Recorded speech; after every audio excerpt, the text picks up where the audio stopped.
تشير الأبحاث إلى أن للقهوة العديد من الاهتمامات الصحية، بما في ذلك تحسين الوعي بشكل كامل، إمكانية زيادة الانتباه بشكل واضح، يقلل من خطر الأمراض المزمنة. بعض الدراسات تشير إلى شرب القهوة قد تحدد من خطر الأمراض المزمنة مثل أمراض القلب والسكري. مضادات الأكسدة تحتوي على مضادات الأكسدة التي يمكن أن تدعم الخلايا من التلف. تسمح بتفعيل الرياضة، يمكن أن تساعد في زيادة القدرة على الاختيار وتفعيل الرياضة. تقليل خطر الإصابة بالأمراض.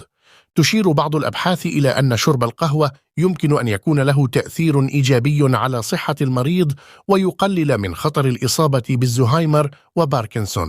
مع ذلك يجب تناول القهوة بطريقة بسيطة، مما يؤدي إلى زيادة كبيرة في التأثيرات الجانبية.